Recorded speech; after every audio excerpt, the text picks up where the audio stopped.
Welcome to episode 99 of Timm Talk, the podcast about the DC anime universe, co-created by Bruce Timm. I'm Chris Lord. I'm Cameron Dexter. I said that like I was about to forget my own name for a second. I mean, we've done this 99 times now, Chris.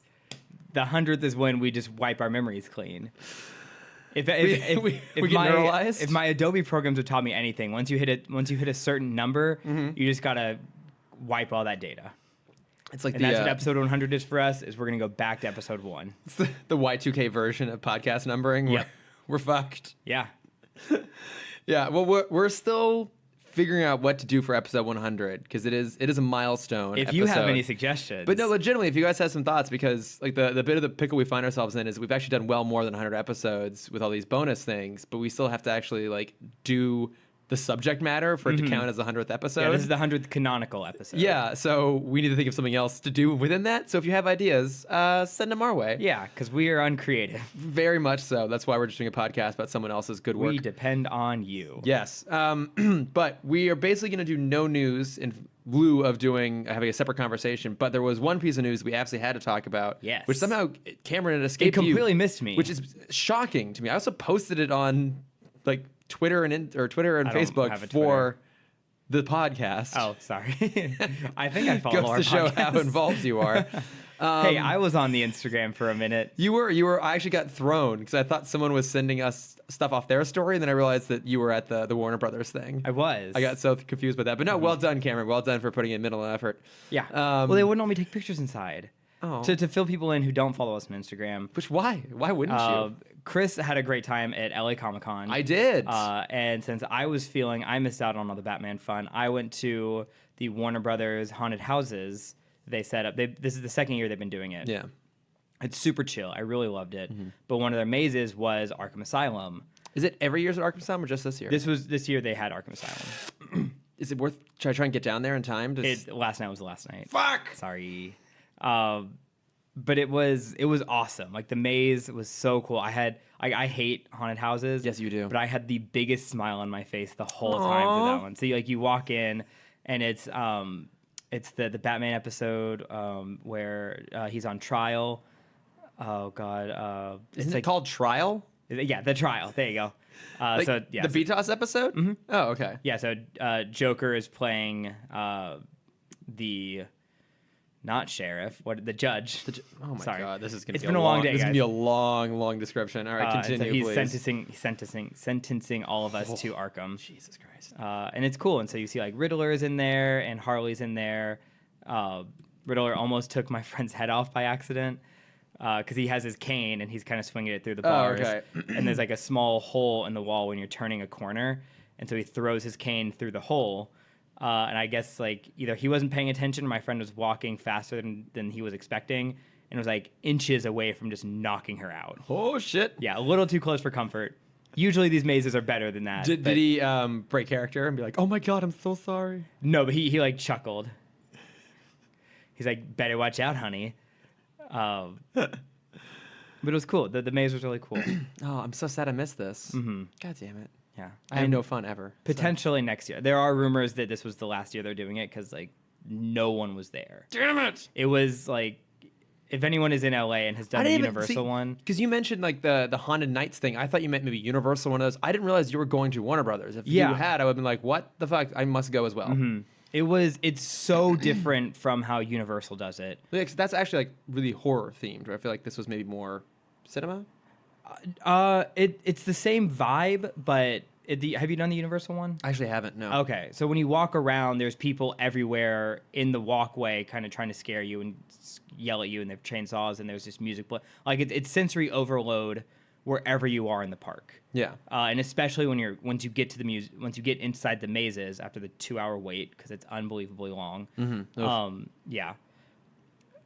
Then it's just even worse sensory overload, where it's just flashes and sounds, and then people jumping out. Where Warner Brothers did an opposite take on it, which was really cool, where you go in and it's just silent. Oh. It's like one of them was you go to Camp Crystal Lake. Mm-hmm. So you get on a tram and they take you off to this side park, and it's just silent. And you're walking through, and it's just like this super eerie campsite. Oh, that's and cool. You just kind of see dead bodies lying around, and then Jason pops out. And then for some reason, Freddy Krueger was also there. Well, Freddy but they versus weren't Jason. fighting. Oh, were they just like having a cup of tea? They were both just like trying to scare you. Oh. But then it was great at the very end. It was Freddy in a like camp counselor outfit, like telling you like, "Come back next year, guys. I'm so excited to see you again soon." That's pretty good. It was really cute. Aw. But it was cool. And then the Warner Brothers one, there's no one in the middle. There's a few people like you can take photos with, like Joker's walking around, Harley's walking around. There were a couple Pennywise walking around, the kid with the balloon. Oh yeah, I haven't seen the movie actually, so I don't know. And it was cool. It was like they were there just to kind of have fun with you. Okay. And it was just like so much more relaxing than Universal. Yeah, the Universal thing seems intense. I would like to check it out at some point, but I didn't have time this year. Yeah, I was, and also just line wise. If anyone is in LA and they want to do this next year, Universal is horrible lines. It's usually an hour to 2 hour per maze. Yeah. Unless you pay extra for the fast pass. The Warner Brothers one, we didn't wait longer than 30 minutes for any of them. Oh, that's not bad. And I asked the guy working one of the concession stands, I'm like, "Oh, is this about the crowd size? Like, this is usually busier than what we've had." So like 30 minutes is on the busy side for them. That is amazing. Oh yeah. Oh, that's well worth it then. Yeah. I hope they do it again because I want to go. Yeah, I hope they do too, because it was like such a nicer experience than Universal. Yeah. Well, because you were off doing Yeah, so that was a long talk for a single photo that I put up on Instagram. right, but because you were off doing that, somehow you missed the fact that we are getting the return of the original Teen Titans as teased at the end of Teen Titans Go. Yes. And we're getting the form of Teen Titans Go versus Teen Titans. Yes. No one knows yet what this is, if it's a TV show, if it's a movie, like a direct-to-DVD movie, or what. But I mean, it's not the return of the original Teen Titans that you maybe had anticipated, but you literally just discovered this about 5 minutes before we started the podcast. Yes, literally right before we started talking about this. I have one piece of news for you. The closest we have to live news here, what is your thoughts? Oh man. Obviously anything Teen Titans related I'm excited for. And also after Teen Titans go to the movies, I'm just excited for anything that happens in that world. Like, they know how to handle self-reference humor. They do. Probably better than anything we've seen recently. I think they do it even better than Deadpool. Yeah, I was just about to say But I think that they have the, I'm not going to call it the advantage, but they have the extra challenge of having to do it PG, which means you have to bank on creativity then rather than just on vulgarity. And I like Deadpool, but I think Teen Titans Go was better. Well, I think DC also, or Teen Titans also has the advantage because they have DC behind it. That's and true, they have all of DC, whereas Deadpool kind of just has X-Men that he can poke fun at. They're pretty limited, whereas like Teen Titans Go is able to have like all the characters in there. Yeah, like having all of the, I think we counted 4 like frames of the Superman posters in the background having mustaches on them. Oh yeah, all the it's so many great little things like that. And I actually hadn't even heard the original Teen Titans theme in years because I haven't watched the show. Even the tease of it was amazing. I have a running playlist, even though I rarely go running, just made up of TV show intros. Of course you do. Yeah. And it works out great. So Teen Titans is one of the shows. I'll have to get the link to that list from you and include it in the show notes because I actually do want to listen to that. It's an iTunes list. It's not. A Spotify okay. List. Because Spotify doesn't have a lot of the theme songs I listen to. Oh, okay. There's a lot of anime intros. I was saying, do you have like Full House on there? No. I have. I'll pull up. I'll just try and find it really quick. I have like a few songs from the Goofy movie, the Kim Possible intro, and then It's Just You from Kim Possible. Classics. The Cowboy Bebop intro. 3 of the 4 Digimon intros, the Dragon Ball Z intro, a few Naruto's, Ember from Danny Phantom. Okay, we get it. You're a nerd. Yeah. All right, yeah. I mean, the playlist is literally called Nerd Trash. Well, at least she's self-aware. Yes. Ultimate Muscle. Oh man, do you know Ultimate Muscle? No, I don't know what that is. What? Oh man, I don't have to go into it. It's a great show. If anyone's wanting a new show to watch, go find Ultimate Muscle. Okay, I'll go track down Ultimate Muscle. But we did kind of put out a call to the listeners at the end of last episode because Vox Media put out this video, and it's basically asking, it's not even asking, it's declaring that the MCU is overrated. And so we threw it out to our listeners to get some thoughts on it, and we'll kind of come to after we talk about it ourselves. we both just watched this. I rewatched it. You watched it the first time. What mere minutes ago. Mere minutes ago, of course. What did you think? I mean, did you think they had valid arguments for, or did you feel like the whole thing was basically just trying to justify its own premise? A little bit of both. So they open up the argument with kind of talking about the history of comic crossovers and media crossovers. Yeah. So they talk about, you know, in the early Namor comics in like 1939. They mention the Human Torch that exists in the same universe. Yeah, not the Fantastic Four Human Torch, mind you, folks. The original Human Torch. The original Human Torch. And then it kind of expanded when the Green Hornet radio show introduced the Lone Ranger, and they were relatives. There's the way around. Lone Ranger came first, and then they're like, oh, by the way, the Green Hornet is related to the Lone Ranger. Yeah, and they talk about how crossovers. They use the fame of one to boost the property of another, or the which popularity of the other. Which, from a business perspective, yes, that is obviously true. But I think, I mean, YouTubers do it all. Like it's still so relevant in YouTube right now. I mean, fuck, we do this. Like, we're always talking about DCAU Watchtower and Above and Batman Beyond and DCAU Review. Like, we're always kind of like promoting each other's stuff. But I mean, I think there is an element of like, well, it's, you know, mutually appreciated material. Like, you know, we've all become like internet friends, and so we share. And I mean, I agree with the fact that crossovers do have that sort of financial benefit and potential, that business benefit. Yeah. I think this is basically, though, completely throwing out the creative benefit of it too. Like, it just dismisses, it doesn't even address the fact that whether it's done originally for financial purposes or for creative purposes, that there is creative output that comes along with it that they just don't even address. Yeah, so I kind of looked at this video from the lens of the crossover, and so my kind of theory I got from it was crossovers. How Marvel handles it right now is hype over story, and crossovers should be references, not story beats. Is kind of the argument I got, because they talked about in Spider-Man. In Spider-Man Homecoming, you had the characters in the masks, which I thought was fun, and then you had Bruce Banner on the wall, which I didn't even notice until they brought that up. You never noticed that? I never noticed that. Right back to the one time I saw it, I noticed that. Yeah. I mean, they're basically arguing that the crossover element of the MCU is very superficial, and then it's basically just references spread throughout each other's stuff. Yeah, which has been dumbed down into, even though this kind of goes against my previous point, it's dumbed down to just merchandise. Yeah, exactly. Merchandise are just where it's or like they make reference to the Ant-Man line of like, oh, why don't we call the Avengers? Like, well, I don't want it to end up in the hands of a Stark, and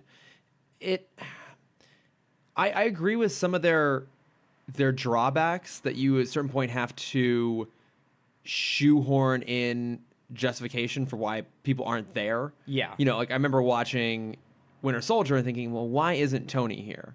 Like, this definitely seems like something on the scale that he would be involved with. Yeah, I brought that up in the same thing with in my notes. I had it with Thor: Dark World.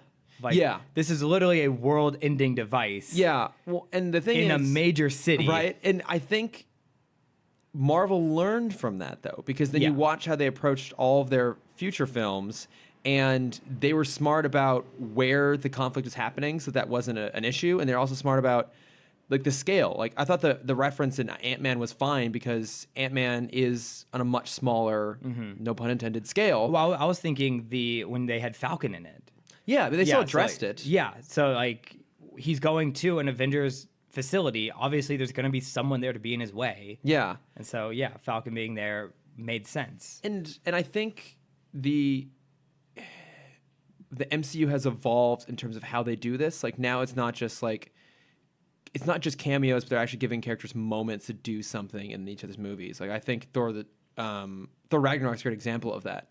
Like, Doctor Strange is just in there for a few minutes, and he's not necessarily super consequential to the plot. No, not at all. But it's fun. That is a really fun scene to throw in there. I mean, even the inclusion of the Hulk in Thor Ragnarok, like, this doesn't really need to be here, but I like that it's here because it's doing something creative. Yeah. And I guess it's fan baiting, but if it's successful, if it works, is that a bad thing? I don't think so. I like one of the cameos that I kind of get some hate for, which I still stand by. I think it's one of the funniest ones, is in Thor: Dark World. when Thor is walking with Loki down the hall. Oh, yeah. And Loki's like, "Oh, you don't feel comfortable walking with me," and they walk past a pillar, and it's Chris Evans standing there. That's a great one. Yeah.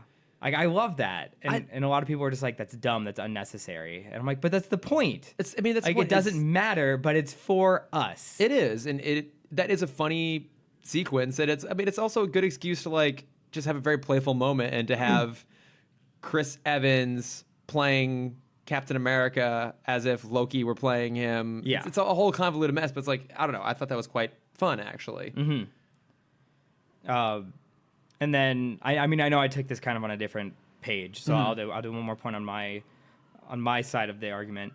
I said I agree with a lot of what the guy in the video says, but like, how do you kind of fix that at this point?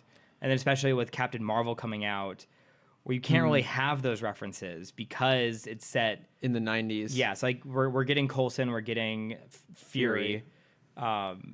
Well, we're also getting... And we know the Starks are dead already. Yeah, we're getting Ronan. Yeah, Ronan. You Yeah, know, and we're getting... I can't remember Jamon Hansu's character's name. Korath, I want to say. Okay. I feel like we've had this conversation before. So yeah, like, how do you... Like they still obviously have so much opportunity for fun with the fans and to kind of fill out the story and the world. Yeah. But it's just it's going to be interesting on how they handle that. So do you mean like how do they include references and justify them, or do you mean how do they put in deeper story points? Because I feel like that one of the criticisms of this video is basically that the MCU is only references and not like actual connective tissue. So you're asking like, how do you incorporate more connective tissue? Yeah. I don't know specifically. But I feel like they've probably figured that out. Yeah. I mean, again, given Thor Ragnarok, given Infinity War, a movie that I maintain shouldn't be as good as it is. Absolutely. But also look at Black Panther, where they did little to nothing. You know, they had a couple recurring characters, recurring supportive characters. But they didn't try and shoehorn in Cap or Iron Man or any of these other things. Like, you know, this was a character that a cynical person could say didn't have necessarily the legs to stand on its own. Obviously, that turned out to be not true. Yeah, I mean, even Marvel believed that. Like, yeah, there was almost no Black Panther in Infinity War. Right, and I think they've gotten smart about knowing when to do it and when not to. Yeah. Yeah. So my final point for this and kind of my summary of their video is how can you add new stories without needing to rewrite the old ones? So by rewrite the old ones, do you mean rewrite the existing movie stories, the existing comic stories they're adapting? Movie stories. Oh, like, I mean, you like retcon? Is that what you mean? Retconning, or like needing new information in the past to make the present make sense. Okay. Like, how are they going to explain why Captain Marvel's been missing for the last 20 years? And then like, kind of, like we know that obviously Howard Stark has been dead, but then kind of rewriting that past. Oh, so I see what to you mean. make sense for Civil War. I see what you mean. And like, yeah, to like, justify it. I guess. I don't know. It's not really like a, okay. It's more question. just a thought. Yeah, because I don't really know what the answer is. I think that they are pretty good about self-correcting. I am curious what you thought about their comparison to the X-Men universe as a counterpoint. That was interesting. I didn't follow that as well. So it didn't really make a lot of sense to me. I had a hard time following along with it as well, which I think is a general criticism overall of this video.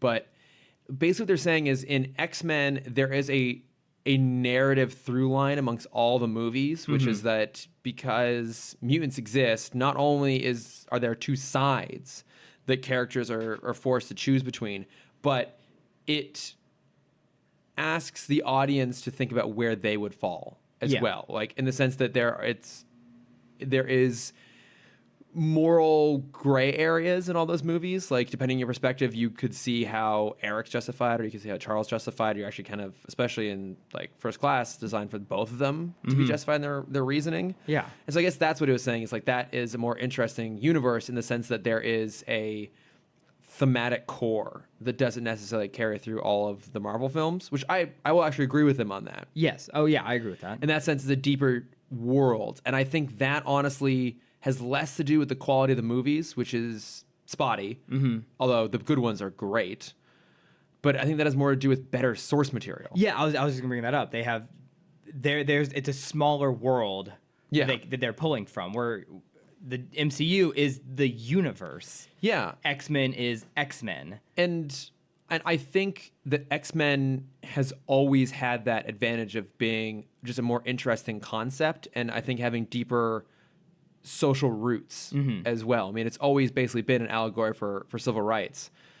So there's more to draw from there. Right. And I mean, that doesn't undercut the value, like the quality of those movies, though, because, you know, I would argue that in some ways, you know, DC has some really great stories and characters to draw from, but they're squandering it. And I will at least give Fox credit for only sometimes squandering the potential there. But I think that sometimes multiple times with the same story.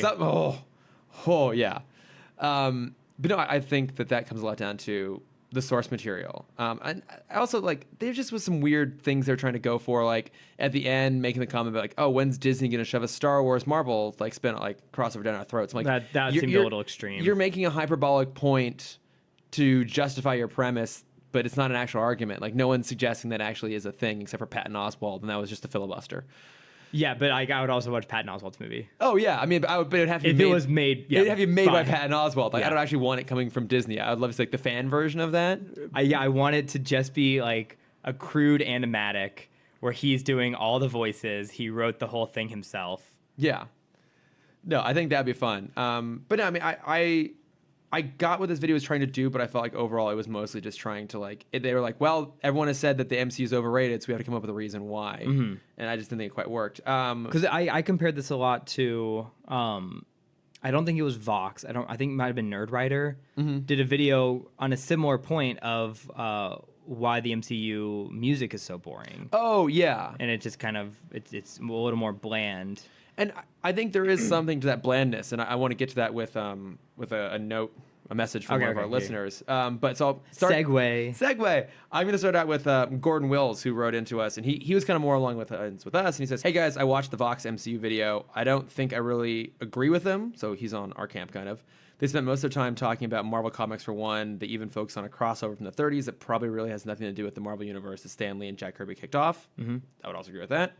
I can see some of the issues trying to tie in characters like the Ant-Man movie. They aren't wrong on that, but Homecoming is heavily tied into the events of the first Avengers movie. Also true that actually a very good point the video ignored was that the whole plot of Spider-Man is based off of hangs off of consequences from a previous film. Yeah, which I think is valid. Which I think made one of the best villains. Yeah, I mean, like Vulture is still top 3 villains. Yeah, I mean, I think it's like him and Loki and Thanos, top villains, right? Yeah. I also really don't think that using the X-Men as a good example of an extended universe is a good idea. They've got their fair share of continuity problems over the years. I would agree with all those things. But I actually thought the more interesting message that came to us. That one was interesting. We have another interesting one as well. Not to slide you, Gordon, but because we're in agreement on it. I have to play teacher here. There are no favorites. All students are our favorite students. Okay, well, Ashley Clark, our beloved Ashley Clark, also wrote into us, and she had something different to say. So she said, okay, so I finally watched the Vox video, and I felt so relieved to hear my inner thoughts vocalized. Yes. I've been bored with the MCU for quite a few movies now, outside of Captain America, who's based on their Superman. Absolutely right. The best Superman movies are the Captain America movies. They felt so soulless, inconsequential, trite. Spider-Man Homecoming was the first movie in a long while to make me feel something, like the MCU could actually do something of consequence again, like there could be other movies comparable to Logan. That's a very good point, actually. I'm not a Marvel fan by any stretch of the imagination. I've always been a DC girl through and through. So are we. Yep. To me, the argument that Marvel characters are more real was nerd gatekeeping regurgitated. If you mind the actual stories of DC characters, you can find so much depth. Unfortunately, DC is currently too concerned with emulating Marvel to realize this in both the comics and the movies. Also, there's a ridiculous lack of female viewpoint on these characters, but I won't belabor that point. You are absolutely 100% right on that. Yes. I think that's what's frustrating me so much about the DC Cinematic Universe is in Man of Steel, I was teased with pathos for getting that stupid Jonathan Kent sacrifice. Zack Snyder knows how to start an emotional journey, but he sure as fuck does not know how to continue or end it. I wanted to see the conflict of him choosing hope in an unforgiving world, but then I ended up with Batman versus Superman's debacle. The extended version of the movie makes more narrative sense, but it still doesn't feel like the hope I had of when Henry Cavill's Superman journey could have been, and I am so bitter about it. As are we. Ashley, you continue to be a girl after my own heart. Also, I think why the Timmverse holds up so remarkably well is that they understand that there is a limit to creativity.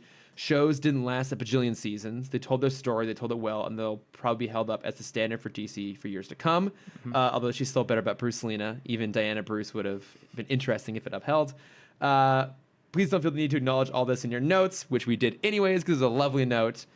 She just said the video triggered a lot of feelings that had not been given a voice to. And she says, thank you for all what you do. It's very sweet.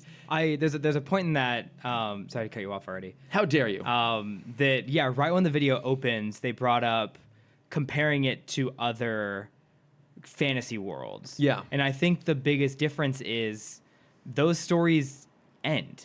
Like, I was thinking about Lord of the Rings. Yeah. And that has a finite ending. Yeah. Whereas comics haven't, started and haven't stopped yet. No, and they won't be doing anytime soon. Even when those characters die, they're still there. They still come back around and get reborn somehow. But no, I mean, it makes it a little harder to kind of wrap up a story when literally a story never is meant to end. No, and I think Gotham is never going to be clean. I think we're getting the point with the MCU where there are going to be some definitive endings, which would be nice to see. But no, I agree with actually everything Ashley says here. I mean, I think it is a very valid comment to say that the MCU movies are a little inconsequential and a little bit mundane. Like, I think they are all really good at what they do, but I don't think they are necessarily movies that are thematically in pushing boundaries or maybe even emotionally. I do want to talk about Ashley's point about Man of Steel, though. And I actually get what she's saying, that there, at its core, there's actually a really good idea there about Superman being let me just steal a line from BVS, like a beacon of hope. I mean, that's Justice League. It doesn't really fucking matter. Doesn't matter. It? Like, It doesn't. I think there is some good stuff in that movie. It just, I think, tonally was kind of a miss. But I will say that there are parts of that movie that I do actually find really emotionally affecting. Like, I actually really like all the parts before he puts on the suit, for the most part, where he's learning how alien he is in the world and feeling so ostracized, but still having those really strong human connections with his parents. Like, I think there's actually some really good stuff in there. And I will always give Zack Snyder credit for trying things. Yeah. They just often don't work. Right. He doesn't know how to execute them. But there are, interesting ideas even in BVS. It just doesn't go anywhere. And I think it's fair to say that Marvel has chosen to be very palatable and acceptable rather than being really daring. But even then, I'm going to give them credit of pushing that a little bit. I think the triple bill of Thor Ragnarok, Black Panther, and Avengers Infinity War show that they're actually willing to really push themselves now in a way they hadn't been doing for a long time. I feel like they found a formula kind of partway through phase 2, and then they started to mix it up at the end of phase 3. Yeah. And I think they also just had less story beats to hit at that point. Like, the middle of the pack for phase 2 and early phase 3 really suffered because they had to set up everything. Yes. And then once it was set up, then they're like, oh, okay, yeah, directors, go do whatever you want. Yeah. As long as, like, you don't do this, then you can do anything. Yeah. And I think maybe like a final button on this whole thing is I think it's fair to say that because the MCU is kind of meant to be so accessible, I don't think there's any movies in that have the same sort of resonance as, say, X-Men First Class, X2, Batman Begins, which is pre-DCEU. But, like, I think those other franchises go for a stronger emotional core than maybe the MCU does. That being said, Guardians 2 made me cry. That's true. It did. Yeah. But only the second time I watched it. But still. But I don't know. I mean, it's an interesting video. It is. I think overall it's just meant to be clickbait. Oh, I mean, that's most of Vox. Yeah. But I fall for it almost every time. I do fall for it. And look, it spawned a long conversation from us about it. Yeah. But no, I mean, thanks everyone everyone, Ashley and Gordon, for writing in and giving us your thoughts. So always appreciated. Yeah. Should we talk about what we're supposed to talk about now? Yes, I think we shall. Let's talk about what we're supposed to talk about. So, 2 mediocre episodes. since you had not watched Batman Beyond, Oh God, this episode. you was... didn't know what was coming I with rats. I saw the title of it, and I'm like, okay, we're either gonna get a mutant or we're gonna get Sewer King number 2. I was gonna say this is basically just And the I got Underdwellers both. Beyond. Yeah, it is the Underdwellers Beyond. Yes. Okay, let's try if we can find some good stuff in this. The haircut. Look, The white dress that somehow never gets stained even when she's swimming through literal shit. through little shit. Yes, I will give. What a dress. I'm gonna give them credit for putting Dana at the forefront of an episode, a character who is usually just kind of honestly background conflict in a lot of ways. She's usually just there to represent something that Terry is getting pulled away from to go do Batmaning. And that's basically what this whole episode is about. But it is mostly from her perspective. So I'm going to give them credit for trying that. I don't think it's necessarily successful at that. No. Because so the general thing that happens here is that Dana is getting tired of Terry once again blowing her off. So she decides she's going to give him one more chance because she discovers a single flower. a single white rose saying, all will be there for you, which she assumes come from Terry, but actually comes from Rat Boy. The friends from Friends. Yeah. Yes. Yes. So it comes from we'll find out Rat Boy and when Patrick. And so when Terry misses yet again his second chance, Rat Boy Patrick kidnaps her and then tries to convince her to stay with him down the sewers, and she tries to leave. And then Terry as Batman tries to go and find her, and of course eventually does. And then they blow up the sewers. And they say everything is fine, and they're just going to ignore how all of Gotham's going to smell like shit for the next month as they rebuild the entire underground plumbing facility. There's good job, Batman. Good job. A lot of things in this episode that I found kind of bizarre. One, Terry sells a home phone, I think, right? Doesn't Maddie argue over home phone? How quaint. Yes. 2, she gets like dressed up like black tie dressed up. Like this would almost be too much for a prom dress level of dressed up here. Like short, tight, white dress, hair done up. She's got like a shawl. Most of it up. One strand is not up. She's got some I call it a front rat tail. She's got some bangs action going on up front.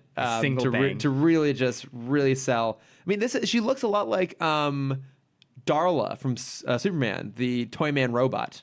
A little bit, yeah. There's a very similar aesthetic going on there. See, Darla, long-lasting influence in the DCAU. But she gets crazy dressed up to meet Terry for fast food chili. Yes. I even wrote, I said, wait, she's going to eat chili in that white dress? What a daredevil. Oh, I know, right? That is a bold maneuver there. You should wear nothing like brighter than like a dark, deep red or a black and go to eat chili.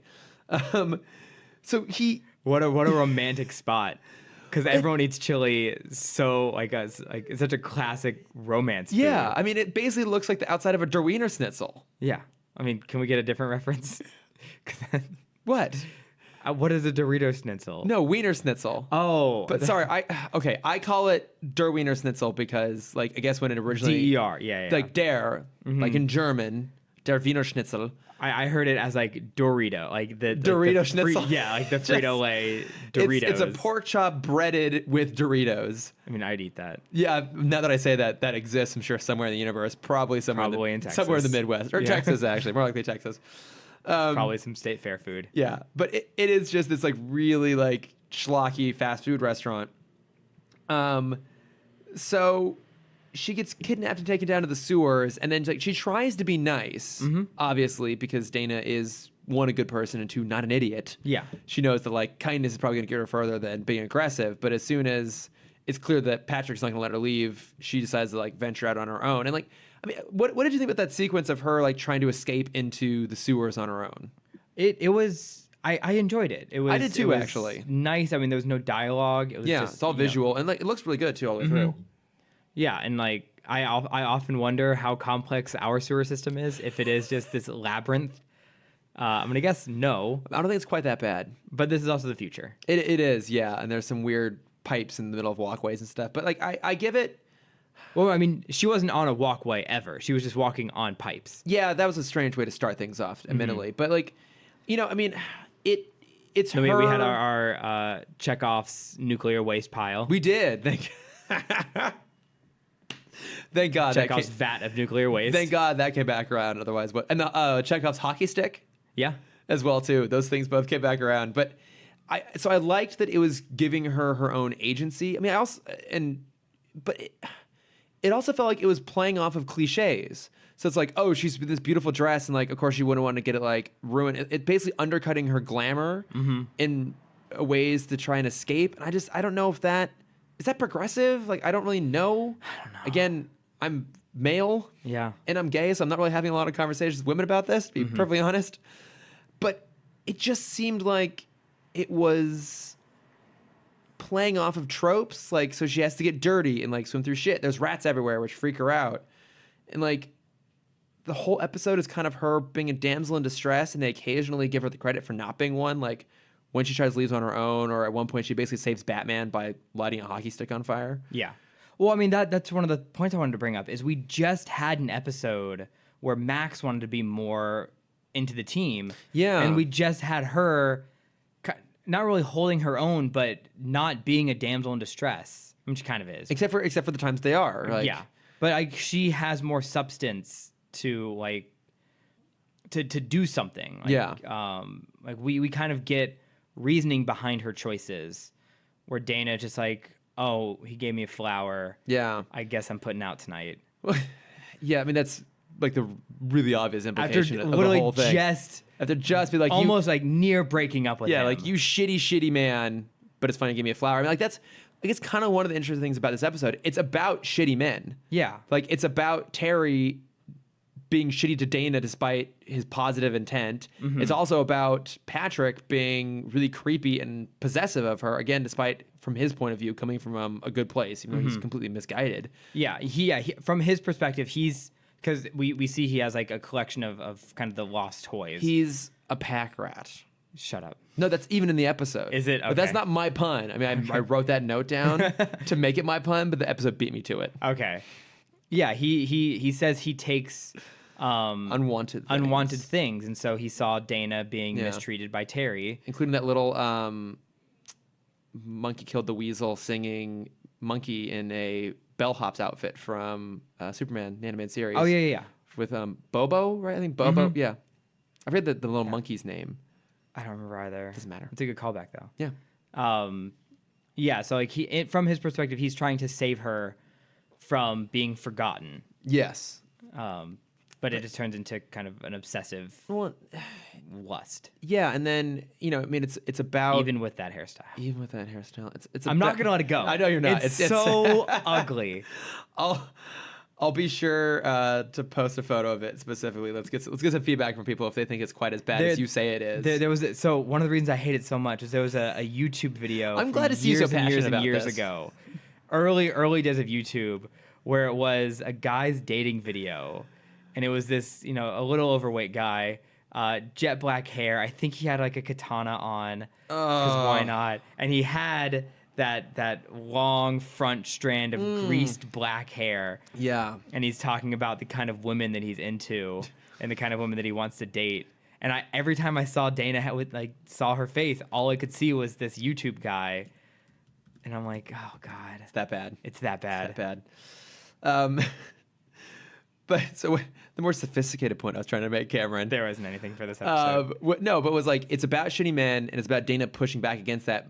But then it undercuts the whole thing because at the end, Terry doesn't deliberately, but he basically takes advantage of Dana's trauma to get back in her good graces because he's like, oh, I'm so sorry. I was like, just shut up, McGinnis, and like, come back to me. He literally said, better late than never, right? Yeah. And I'm just which is not the point of that. No. And I don't, I think it was trying to do something, but it didn't quite land it. Can we talk about the other villain in this episode for a quick second? The other villain in this episode. The guy who wanted to blow up the library?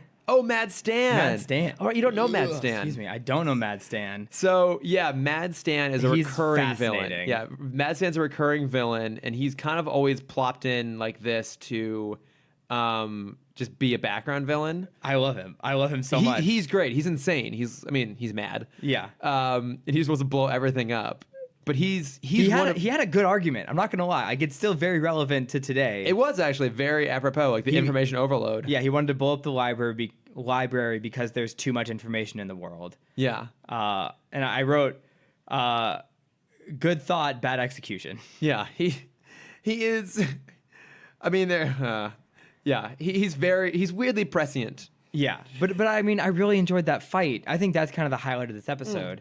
Is I love that it fight. Absolutely is. Because even though he's just kind of a throwaway villain, there's such an urgency you feel in that fight. Like, you want Terry to finish him off as fast as possible because you want him to be with Dana. Yeah. And I think, that's a good point, actually. I think this is the best use of that sort of idea. And also, in some ways, it's one of the most B-tossy moments we've had so far. I mean, that show is known for kind of throwing in either brand new villains or just known villains for a small moment to kind of carry the plot forward, but then also really embracing that sequence and letting it be playful and fun and play out. And you're right. This episode is by and large terrible. It's almost worth including on a list just for his scene. Yeah. I say almost. Yeah, it's not still, quite there. You still can't quite justify in the end. But it reminds me of, there was that one BTOS episode where Batman is trying to get somewhere. I don't remember what he's trying to do, but like small crimes keep happening around him. He has to solve. It's Appointment in Crime Alley, right? When he's trying to get to Leslie. He's trying to get to Leslie to it's the anniversary of his parents' death. Yeah. Again, like, that's a great episode. It's a great episode. Much better than this one. Much. I mean, I'd say, guys, don't watch Rats. Go watch Appointment in Crime Alley. Go watch Sewer King. Go watch. Ooh, no. It's not that bad. It's not that bad. I don't think there's anything redeeming about the Underdwellers. I think at least this has that Mad Stan moment. But don't worry, Mad Stan will be back.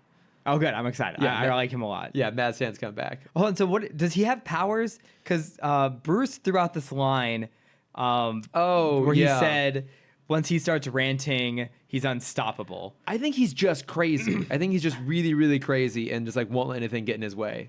I had the idea, and this would be a fascinating power, that the longer he goes without being cut off, the stronger he gets.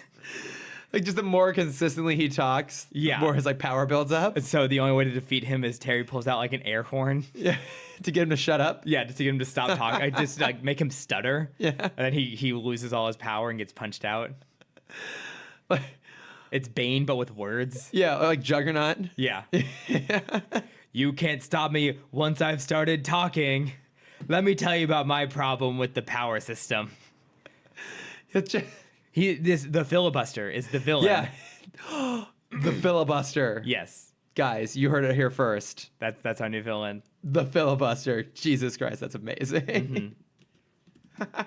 You know what? Oh, man. What we should do for the 100th episode, even though neither of us have taken any notes, is we should like bring back all of the random characters we've created over the past 100 episodes. Cameron, you monster. We're not gonna do that. Just for everyone listening, we're not gonna do that. No. That's 100 episodes. I mean, that we're gonna have to listen to. Occasionally, I will put that in the episode description. Like, plus we create the filibuster, that sort of thing. It's like the random aside, but I legitimately don't know. And also, people. Like, there's no one try and help us on that one. No. Like, I mean, it's presumptuous of me to even assume anyone would try, but like, please, it's not worth it. Right. Trust me. This podcast is not that good. It's like we are not worth that level of effort. Yes. But how about this? How about for the 100th episode, why don't you draw out what you think the filibuster would look like? Because you're an actual legit artist. Mm-hmm. Yeah. Because I'm just off the top of my head, we had the character who created all the costumes for people. Oh, yeah, right. The Edna Mode for the DC universe. Yes. I wouldn't even know where they were in which episodes. Either. I mean, we had a lot of theories about Alfred being the one setting up the villains and that's true. Helping them escape Arkham. Yeah, he's behind it all. Yeah, he's the grand mastermind. Mm-hmm. We've had a lot of crackpot characters and theories on this podcast. We have. Oh well. Yeah. Should we move on to mind games? Yeah, Here. let's move on over to mind games. Okay. So at what point are we gonna stop getting the I can use more than 10% of my brain and be Never. superpowered? Like, Never. admittedly, this is like a 20-year-old cartoon, but like we just had this with Lucy, Yeah. which was I mean, that was 4 years ago. 3 years ago. That was a little ways away. But I mean, like, I feel like we're still getting that Oh, we're never gonna stop in getting places. Yeah, I mean, despite it being a theory that's been debunked a long time ago, because that. Yeah, but it's still one that everyone talks about. because everyone knows it's such a shorthand. Yeah. They can just do it. Like, because the whole idea here is that Scott Pilgrim. it's I mean, what? The vegan powers. Oh. The reason you can the reason Might never matter. non-vegans can the reason non-vegans can't have telekinetic powers is because the lacto. Oh God, how did he phrase it? I don't remember anymore. I don't, The milk is like drinking milk basically stops you from using 90% of your brain. What's his argument? It's a valid argument. Well, clearly these guys are all vegan then because they've all tapped into the other 90% of their brains. Basically, One of them was a huge threat. Yeah, no, seriously, He like, was awesome. They're actually really dangerous, most of them. But like Terry basically encounters this.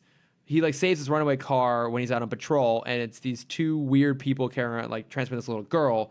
And then the next day at school, he starts seeing the little girl. She keeps coming up to him and saying like, "I don't want to go. I can't get away from them, whatever." And he eventually tracks her down, and she's been basically abducted by a organization called the Brain Trust, like a psychic cult. Yeah, like a cult secret society thing called the Brain Trust, who is made up of all these people with these incredible abilities because they tapped into their greater potential. And so it's Terry trying to rescue this little girl from these people. And basically she just meets Terry and delivers like her version of the Princess Leia, Help Me Obi-Wan Kenobi thing on repeat again and again and again. Yeah. I will give them credit for once again finding a clever way to bridge Terry's Batman and student life in kind of a fun, clever way. But it's just, I mean, there's some good stuff in here, right? There is some cool stuff in here. Few questions. Yeah. Oh, well, please. Do share. Obviously she's in Terry's head. Yes. How, when he's in the Batcave, how does Ace know that she's there if she's in Terry's head? There's no like Sonic. There's nothing. I mean, I guess maybe. Does he? Here's my explanation for it. Okay. He senses Terry is on guard, and when Terry sees her, he kind of gets defensive, and Ace notices that, so Ace also gets defensive. That probably makes more sense. I was gonna say that because he's a good dog. He's a good boy. He's a good boy. I would say that maybe her powers venture slightly into the metaphysical. Like maybe it's not just. Maybe it's not just inside your head. Like maybe has Ace also tapped into his greater potential and also Yes. is using more than 10% of his dog brain. He's Ace the Bat Hound. Of course he has. That's true. I bet he also has psychic powers, and this, no one knows. Shy of Scooby Doo, that dog displays so much personality. It's true. Yeah, like he's evolved. He's a higher level of being. Yeah. I mean, he's Batman's dog. Batman's dog. I'm sure he was orphaned at one point. We actually do get his background. Was he orphaned? We'll get to it. Okay. It's a very sad episode. Great. It's not quite Jurassic Park, but it's like God. it teeters dangerously close to it. But I do love Terry's detective skills because when Tamara, the girl, reaches out to him, she projects around him the hotel they're staying at, and thank God the pillows of that hotel are embroidered with the initials. Have you ever stayed at a hotel where the pillows are embroidered with the initials of the hotel? Yeah. The Disneyland hotel and like fancy hotels all do that. I mean, I've stayed at some pretty fancy hotels. I don't remember one doing On that. not on like couch pillows, but on like throw pillows on the bed. Okay. Usually it's it's the 2-2-2-1, and usually the 1 is embroidered. Okay, fine. Fine. Yeah. Giving me shit for being the person coming from luxury. You're staying at these hotels with embroidered pillows. Yeah. Marriott Holiday Inn, guys. I don't mean to trash on the Marriott Holiday Inn. Also, I'm not that posh. I don't. I'm not like that. I'm not going to try and defend myself. Yeah, don't even try. Also, I love that Terry is just willfully killing people again. Of course. Because one of the guys basically has access his potential so well that he is essentially invulnerable and super strong. And Terry, not knowing that, catapults him out a 15, 20 story window. Casually to his death. And then the guy just gets up and walks away like Jaws style. Richard Kiel Jaws, mind you, not like Steven Spielberg Jaws. Okay. Thank you for the clarification. James Bond Jaws. Okay. Had to get it in there somewhere. I've not seen either, so it's okay. So you haven't seen Jaws? No. There's a reason though. It is my mom's least favorite film of all time, and so she refused to let me see it growing up. Can I now make you watch it as an adult? That's fine. Okay, it's really fucking good. Yeah. It is like one of the best movies ever made. Okay, but anywho, yeah, he's just willfully killing people again. But so he fights with super strong dude. He also fights with weird albino. He was awesome. He could have been really, like a major villain. He's really cool. Like he's legitimately dangerous. It's a really good fight sequence too, with him basically projecting around Terry like a windstorm so that he can't see or hear where the fight's coming from. And that character actually, so he's just referred to as the albino. Oh, good. And I guess he appears in the Justice League Unlimited episode Double Date, which I think was Double Date. I think that's The Question and Huntress, right? Yes. It is, yeah, with Green Arrow and Black Canary. Yes. Oh, right, because they're going after and Mandragora. Oh, okay, right, yeah. So Stephen Mandragora is a character in they're hunting down that episode. This is his son. Oh, okay. Yeah, and I guess we see the son in that episode, which I haven't seen in a long time. I haven't seen it in a while either. Yeah. Because I think Huntress and Black Canary get in a fight in the middle of it. I think so. That sounds right. I could also be thinking of when Huntress was in the cage Arrow, and I just animated it in my head. That's true. But there was also the cage fighting Justice, episode. Or in the cage fight episode. I mean, to be they fair, fight a lot. I mean, you record everything in animation. I do. So how can we possibly distinguish these things? That's very true. But I thought that was clever. But that's a really good sequence, a really good fight. It's so cool. Because, it's so creepy at the beginning, too. Because he just, I don't know what he does to Terry, but he basically, shocks his brain. Yeah. And you see, he, stretches out his proportions. Oh, my God, yeah. And, that he weird, flicks between the mask and not wearing the cowl. And yeah. It's so pretty. Crazy, trippy, psychedelic thing that's going on. Yeah. My question is, why did he stop doing that? He was clearly killing Terry. Maybe but you had to have Terry win. Yeah, I mean, maybe that power takes more out of him, and so telekinesis is much easier. Maybe it's more like Jean Grey in that sort of sense, where her primary power is telekinesis, but she also has telepathic abilities. Yeah, maybe something like that. Sure, not to say that's what it is. And then, but it's when we first meet these characters, it's almost implied that it could be mysticism a little bit. With her being able to go into people's minds, him being super strong, even the albino, all their powers seem a little bit mystical, and then we're told it's more metaphysical. Yeah. But I was trying to remember, have we actually had straight up mysticism at any point in Batman Beyond? I don't think we have. No. I think it's all been kind of tech science based, which I mean it makes sense. This show skews more sci-fi. Kind of like the same way that Superman did for a long time, and then eventually it went down that path. But yeah, I don't think we've had mysticism yet. I don't think so. Because even in BTOS, we rarely had it. We never had it. I mean, okay, that's not true. We had the one Roz episode. Yes, we had the one Roz episode had it, and I think that's basically it. I think so too. And then even in New Batman Adventures, there's obviously the Jason Blood episode. Mm-hmm. That's a great episode. I love Etrigan. He's so good. And then, I guess these have all always been a little bit more on the grounded side, a little less on the mystical. So I was always glad when they dove further into that, especially in Justice League and JLU, because I love all that stuff. Dr. Fate, all that stuff. It's fucking great. Yeah. So the episode ends. I have a question. So does she blind him? Does she burn his brain? I was ready for a lobotomy because that's kind of the go-to. Yeah, we can't kill him. Yeah, for psychic villains, you kind of just lobotomize the power out of them. And I was kind of expecting that. I guess it'd be harder to explain in a kids show. Yeah, it'd be a little bit more, aggressive. But even then, blinding him seemingly permanently. It's unclear. That's really, really dark. Yeah. Like, in some ways, more so than killing him. It seems more cruel in some ways. I mean, I could have just seen just like knocking him out. Yeah. And giving the moan like, oh, okay, he's. But still I mean, I alive. guess that's the whole thing. He's like invulnerable, right? Like they keep on things the that outside, should. but not on the inside. Oh, he's a little softy. Yeah. He's got that hard shell exterior. Can we also talk about the fact that the female leader, like the woman in this, has the powers of Jubilee? Yeah. Oh, absolutely. Her name is Bombshell. Bombshell. Oh, yeah, because she's like halfway between Jubilee and Boom Boom, huh? Oh, absolutely. Yeah. Yeah. So she snaps and kind of creates concussive blasts and explosions from that. Yeah. So I guess a little bit Dazzler too, but I guess she absorbs sound and I think she absorbs. I think so.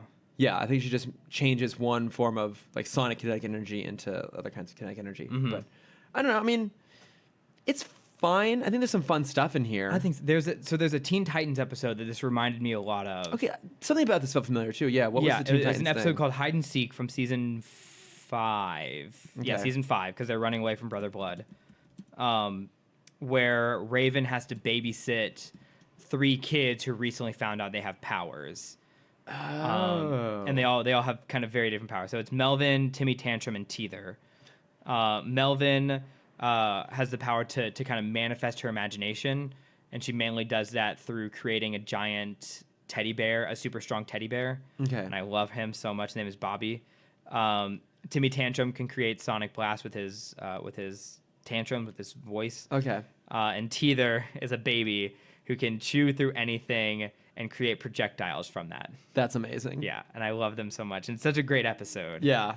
And it just kind of like it had kind of the same vibe for me. Okay. Brought back those feels for you. It did. Oh. And also there was a Young Justice episode. Or there's a villain in Young Justice. I just forgot his name, but he's kind of the psychic villain that always fights off against Miss Martian. Oh yeah. Yeah, I see his character design. I just don't remember his name. He looks cool.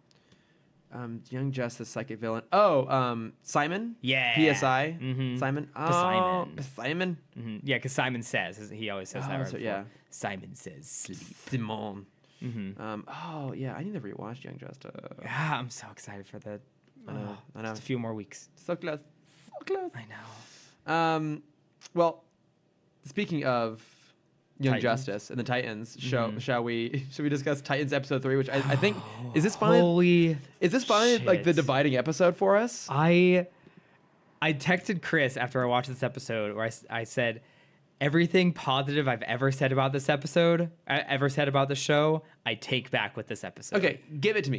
Why I did you hate hated it so much? Just everything. It seemed you had the two you had two characters go off for exposition where neither of them knew anything. It was Raven and Starfire in the car being like, "Do you know who I am? No. Do you know what I'm doing here? No, I don't know who I am. But what am I doing here? I don't know. Can you tell me anything about me? No, I don't know you. But what am I supposed to be doing? I don't know." Because I don't know. It was so infuriating that was 10 minutes of this episode was them just being like, I don't know what's going on. I don't know what's going on either.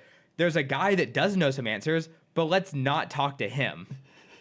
And it was so... Oh, and then it was interspersed with clips of young Dick, Yeah. which seemed a little unnecessary, and one of the worst CGI pieces I've ever seen. Yeah, when he breaks out of Wayne Manor and like It honestly... it made the Batman Forever like laundry foo and I like wish he would have done a laundry for like this. the sequence of Dick like leaping off the top floor of Wayne Manor to get down into the Batcave. You Like, know what at it- least that was done practically. Like it's really bad. It's What really it bad was, CGI. from what I saw, what it was, because they kind of hid it in silhouette, so they didn't have to actually texture it. Yeah.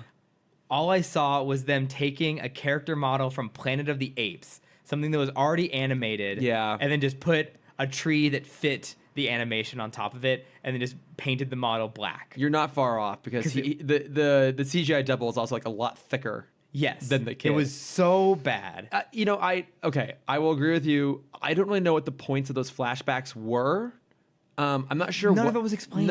It wasn't really setting anything up either. Like, I mean, I guess at one point, Dick has a conversation with Raven, right? Doesn't he have a conversation with her where he's like, you can keep running, but like eventually you gotta like stop and like figure out what's going on, and like that was like, parallel with him being a kid and like being all reckless. But Sure. I also feel like, okay, I mean there were some bad parts of this, but like There's a lot of bad parts. okay, fine, there's a lot of bad parts, but for me what was so weird about those flashbacks especially is the lack of Bruce was really clunky. It was like really kludgy, because there's definitely moments where you're like, why isn't Bruce here?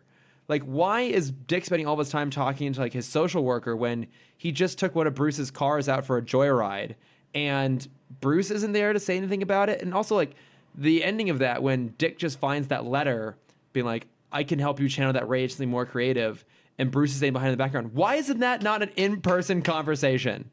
Like, why isn't Bruce being like, hey, Dick, look, I know what you're going through. This literally happened to me before too. It's really, really tough. But like, if there's anyone who gets you, it's me. Let me help you, and I can help you find a way to channel this. That's a fucking human conversation you have with a child. Because DC has a problem where they just don't want to have to explain multiple universes, even though they've done that multiple times with the Arrowverse. They just say this is another universe. It's not a hard thing. It's fine. Like, but I mean, I just don't get why Bruce has to be such a lurking presence in all of this. Like, I feel like you could especially have, if it's him, if it's a young Dick and a slightly younger Bruce, I feel like that's fine. That's like, I mean, it's a big reveal they're saving up. Like, I can understand making Batman. It's gonna be Slade. That's the big reveal.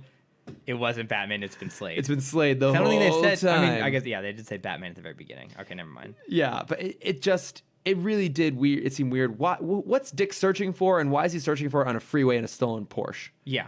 Like, how is he searching for his parents that way? Yeah. Oh, yeah. I'm searching for the guy who killed my parents. Are Do you? you have? Yeah, because that's what he said to the social worker. I know, but are you? Yeah. It's like, what clues do you have? Yeah. You have nothing to go. Are you just gonna go to Crime Alley? Be like, hey, do you know? I guess, yeah, he probably was just gonna go to Crime Alley. Like, hey, yeah. Do you know anyone that killed some circus folk recently? It doesn't All right, make. Okay, that's a good plan. Yeah, it doesn't make any goddamn sense. Why isn't so there's that weird family that's hunting Raven. I like them though. Who we now know are clones. Are Or not they? really. They're. I wrote down. I thought He they made were a comment clones. like, "I didn't make you to fail."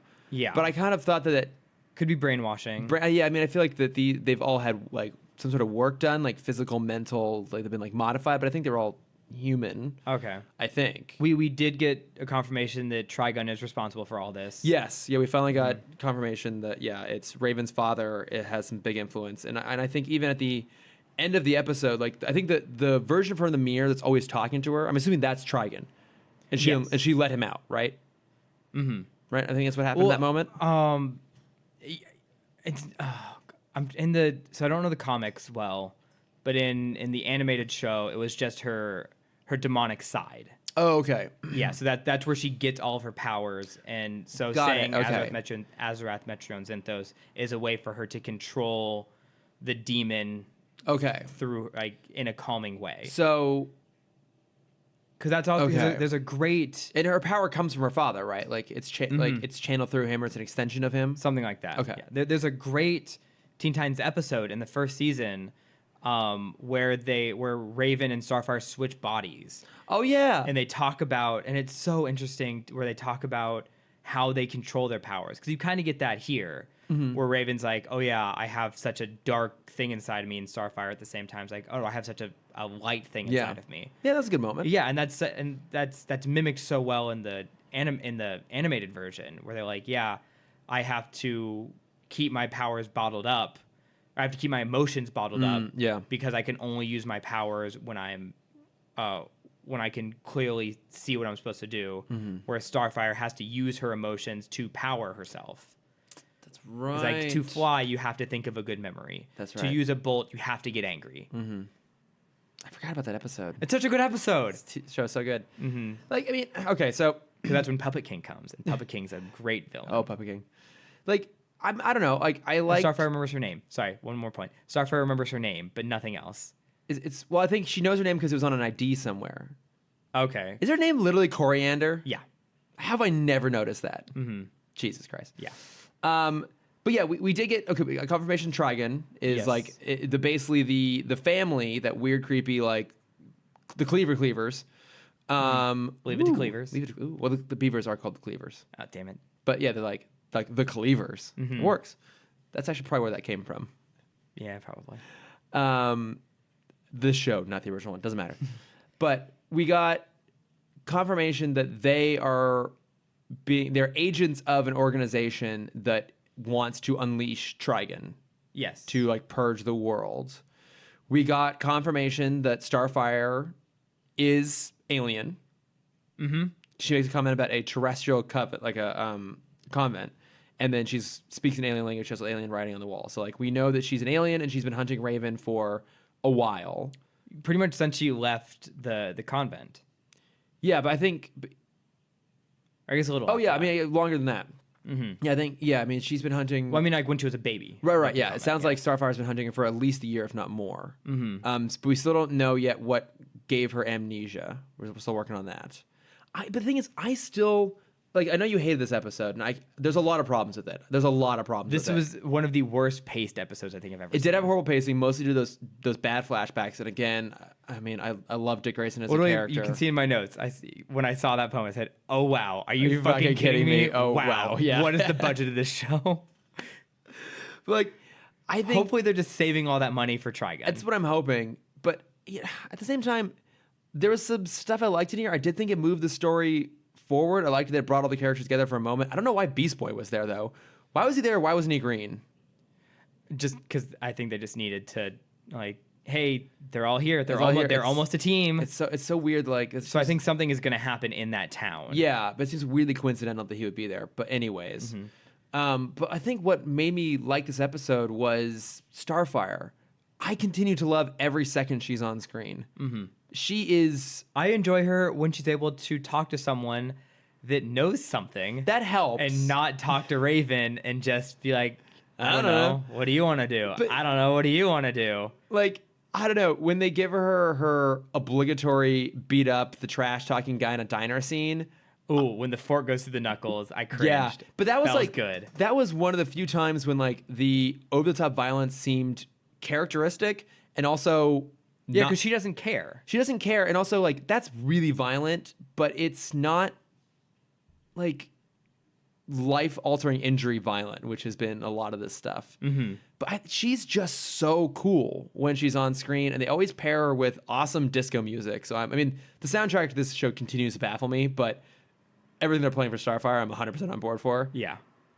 I love it. Yeah, no, I still enjoy Starfire. I just want her to fucking do something. Yeah. She's really fun, and I like now that we're getting time with her and Raven. Because you're right, I think she's better when she has another character to play off of. Mm-hmm. It would help if Raven knew what was going on. Yeah. I don't know. I liked that, though. I liked all that stuff. Why does she have a tanning bed in her exposition shed? Well, I assume because she gets her power from the sun. It's kind of like a quick recharge. Oh, that makes sense. Yeah, well, not from the sun, but she gets her power from light. Right. Okay. Mm-hmm. That makes sense. Yeah. One thing I did not like though is apparently we're going down the prophecy route. Yeah, we're getting Teen Titans season 3. I mean, has there ever been a really good execution of the prophecy storyline?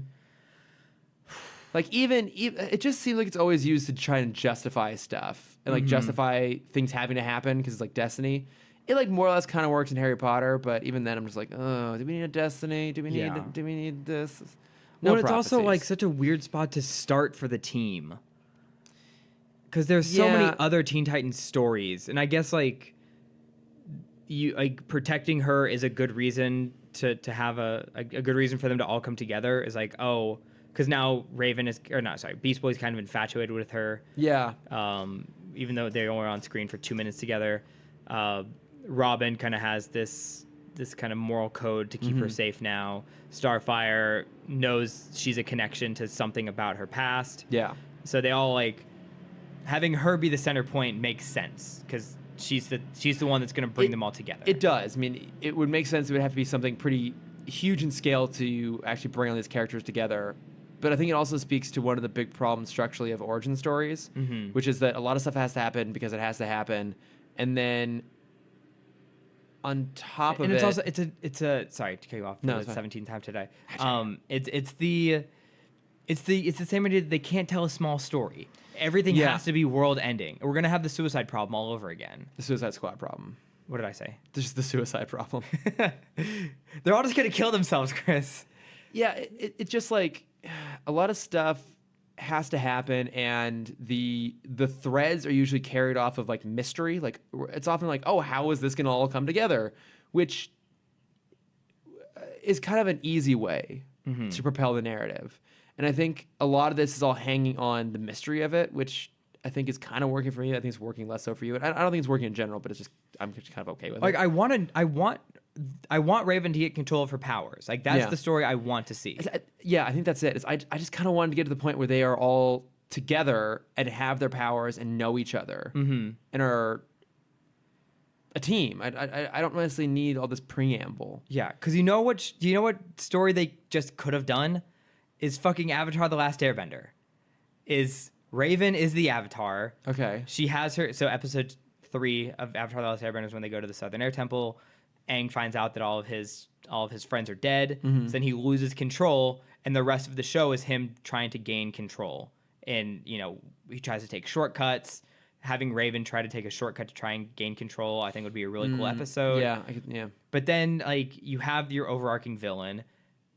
I mean, I think if they slow down the Trigun stuff, where they have other villains kind of come in, then it could be like, okay, he's like, they're setting up for season 2. Yeah. Where Trigun's gonna be the Thanos.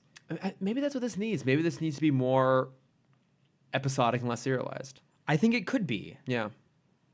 But again, like all of my thoughts and opinions are coming from me comparing it to the animated series. Yeah, which it's hard not to do, to be fair. And it's been a long time since I've watched it, so I've kind of forgotten a lot of that. Yeah. Yeah. It's, I don't know. I mean, the thing is, I still get excited to watch it. I still more or less enjoy it when I do, and I'm still excited watching the next one. I'm excited for the next one just to wash this out of my mouth. And I mentioned this last week, but was there a point for Hawk and Dove? Are they gonna come back? I mean, Dove is still alive, so Yeah, I Dove is guess, still alive, I think, that's fine. I think they will come back probably Okay. at some point. I hope so, because God, the show needs more Alan Richardson. It does. Everything. Even though I don't like I like him. I don't like his character. Yeah, but he's still good. I think everything needs more Alan Richardson. I Absolutely. personally need more Alan Richardson. Yes, the world needs more Alan Yes. Richardson. Thad. Do I have any other notes? Any other pressing notes? The enhance. I said the gas station security cameras quickly got really good. In Oh, this I know. universe. Also, no one else thought to look at those. It just Dick was the only one who had the foresight to be like, "Oh, let's go look at the security cameras." Yeah. God damn it. Yeah. That fucking scene made me so angry. I know it did, Cameron. Mm-hmm. It's some dumb shit in there. Yeah, I think that's everything. Okay. I'm optimistic that the next episode will be better. Okay. My hopes is this is the lowest point we have. That's I feel like you're gonna be disappointed. I know. but I'm still on board for the show. I'm still having fun with it. Yeah. So actually, segueing into notes from friends, apropos of a conversation we were literally just having. So Benjamin David of Above and Batman Beyond posted a question on Twitter, to which I was too lazy to respond to. But I figured I'd ask you, Okay.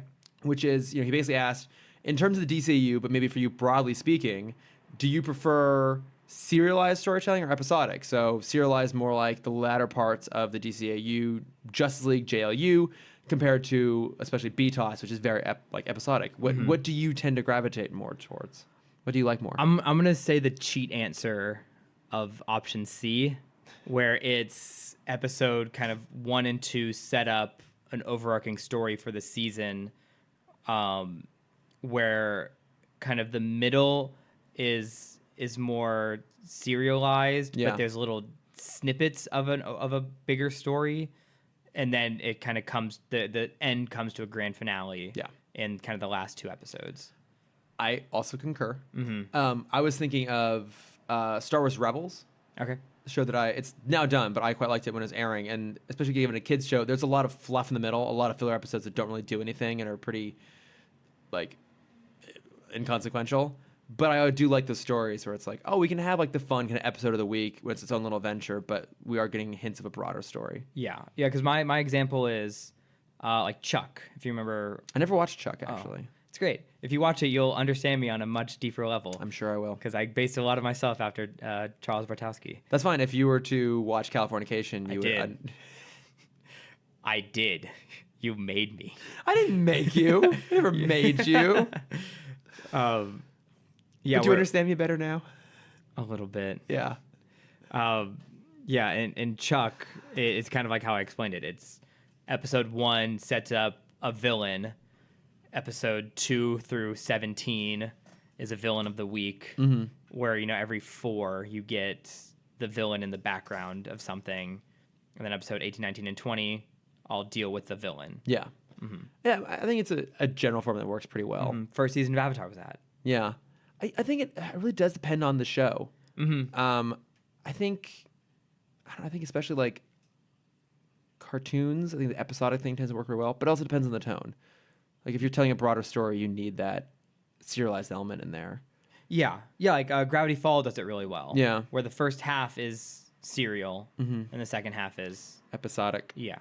I think I'm getting to the point where I'm growing tired of overly serialized television. I think Netflix brought on a bad I think that brought the wave. Yeah. It's like when they realize people binge, then what's stopping them from just telling one long story? Yeah, we've talked about this before. I like the fact that Titans were forced to watch it week to week. Because you have to talk about it now. We do. Well, and there's also like, it's nice to have some time in between. Like there's not a lot of shows that I really do watch week to week. Like I still watch Bob's Burgers. And when the Orville comes back, which I guess that it just ended. Like the first season just had like a final episode. There was no talk about it being a season finale or anything like that. But it's coming back soon. Like that's one that I'll watch week to week. But there's not a lot. So I'm kind of liking having one like this because the binge thing, I don't really like it.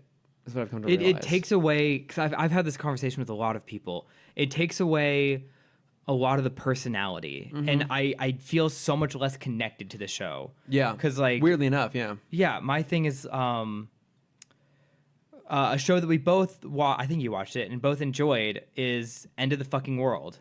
I didn't watch it actually. Oh, it's good, but I couldn't tell you any of the characters' names. Yeah, it all blends. It blends together, and I do kind of prefer having a little bit of it being spaced out. Yeah. I don't know. I think it helps. It's nice to know that like you're revisiting things every week. You're coming back to something rather than just being like, I'm just going to let it all wash over me and it just goes right past. Yeah, and then I'm done with it. Yeah. Yeah, because I mean, that's my thing with Game of Thrones, which I think is the last saving grace of that. Yes, I forgot about that. It's the water cooler talk. Yeah. It's the episode ends with a question, and you bring that question to the office or to the school the next day, and then you just get to talk about it until the next episode comes out. You get to theorize, and you get to live with the characters without seeing the characters. Yeah. And you get to, like Westworld's kind of the same thing, too. Yeah, absolutely. It's just like, it's like you feel like, oh my God, like, you get to look forward and be excited to the next episode coming on. Like, it's a big deal. Like, I'm actually going to, like, sit down and make myself watch this. When we were watching Westworld season 1, I came to you every week because like I have a new theory. Yeah, this is gonna happen. No, and like I was so excited about that every time, and I was wrong every time. Yeah, no, it makes it more fun, and I guess the binge mentality is basically just works off of hype, where it's just like, you know, I know like everyone right now is watching Sabrina, which I'm probably not going to watch because I just don't have the time. And I don't know, I didn't really seem that interested in it to begin with. But I mean, it's one of my plugs. I'll talk about it in a second. Okay, yeah, but it's just like, oh my God, like everyone's watching Sabrina right now, and then once everyone's done watching it, it's whatever the next thing. Oh my God, everyone's watching this thing now. Yeah, and they're really good at capitalizing on that hype machine, and serializing it in the sense that they bring it back around every time the thing launches. But yeah, I do kind of actually prefer the drawn out experience. There was oh God, what's his name? The brother, John Green. No, that's the writer. Hank is the writer. John Green is the brother. John Green, brother of Hank Green, who wrote those books. Other way around. John Green wrote like The Fault in Our Stars. John Green, Hank Green, the brother of John Green, who wrote those books. Is this the podcast they do? No, the letters. What is it? Yeah, they have a YouTube series called The Vlog Brothers. Very, very famous duo. Minute of backstory. They wanted to talk. They moved to opposite coasts and to talk to each other. they would make a video on YouTube every day that had to be under 5 minutes about something they learned that day. Yeah. And they've continued that for over 10 years now. Oh, that's crazy. But last year, Hank did a video about what we're talking about now. It was his post Comic-Con video. And he was like, yeah, I was at Comic-Con and I was excited to talk about all the stuff that I just caught up on. But everyone is already on, like, they're talking about Stranger Things, and I don't know about Stranger Things. And they're talking about Daredevil and Jessica Jones, and there's all these movies and podcasts and shows and music that you have to, and books you have to read. And like, the second one, like what you just said, the second one ends, I don't have time to just breathe, but I have to immediately jump into the next thing because that's what everyone's talking about now. And it's a good insight. He calls it Cheeto culture. Oh, where the okay, second you finish one, you grab another. And he's like, there's like, it's hard to escape, but like it's important to take time, and like, just because you close a book doesn't mean the story's over. You can still be in that story. Yeah. You don't have to jump immediately to the next one. No, you can just sit and savor. I don't know it for a exactly bit. what he was referencing to. I've never closed a phone or a TV. I guess maybe closing his laptop is what he was talking about. Yeah, I know. You've never experienced the joy of a physical book. It's a pleasure you'll come to at some point, Cameron. Okay. Physical books are great. Books is what he was talking about. Books, yes, books. Okay. Yeah, sometimes you can like set a book down and just let it wash over. Yeah, but it's a great video. Like I said, it's under 5 minutes because that's their rule. Smart. Yeah. And it's nice that they're not playing into the algorithm bullshit. Like less than 5 minutes. Yeah. Well, I mean, 10 minutes means 2 ads, so double the revenue per video.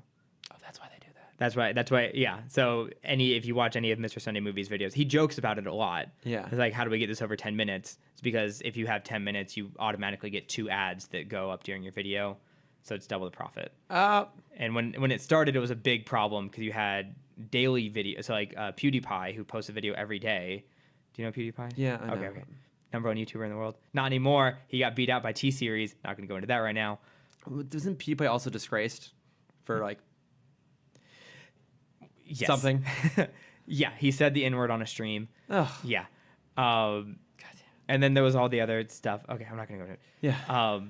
Where PewDiePie got in a lot of the YouTubers like PewDiePie got flack because they would finish their video like 6 minutes and then just like pander for 4 minutes Oh, just to make it would be like okay. 10:01. Oh, okay, got it. Just push over the edge. Yeah.